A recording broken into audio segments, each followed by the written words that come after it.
Hello বন্ধুরা, আজ আমি আপনাদের চিচিঙ্গা ভাজি করে দেখাবো। প্রথমে কড়াইয়ে আমরা তেল দিয়ে দিয়েছি। তেল গরম হয়ে গেলে আমরা একটা শুকনো মরিচ সাথে কালো জিরা ফোড়ন দিয়েছি। এবার পেঁয়াজ কুচি কাঁচামরিচ দিয়ে দিব। চুলা ছোট করে দিয়ে পেঁয়াজ কুচি আমাদের লাল করে ভেজে নিতে হবে। পেঁয়াজ কুচি ভাজা হয়ে গিয়েছে, এবার আমরা চিচিঙ্গা দিয়ে দিব। চিচিঙ্গার সাথে একটু আলু কুচি করে দিয়েছি। এবার সামান্য একটু লবণ ও হলুদের গুঁড়ো দিয়ে ভালো করে নাড়তে হবে। এবার আমরা চুলার আঁচ ছোট করে ভালো করে নাড়তে থাকব। কিছুক্ষণের জন্য ঢাকা দিয়ে দিব।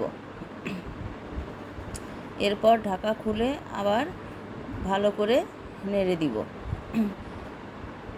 এভাবে একটু পর পর আমাদের নাড়তে হবে যাতে নিচে লেগে না যায়।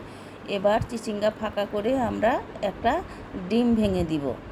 এবার ডিমটা ভালো করে নেড়ে দিব। তারপর চিচিঙ্গার সাথে ভালো করে ডিমটা মিশিয়ে দিতে হবে। তো বন্ধুরা, রেডি আমার চিচিঙ্গা ভাজি। এভাবে ডিম দিয়ে খেয়ে দেখবেন, অনেক মজা।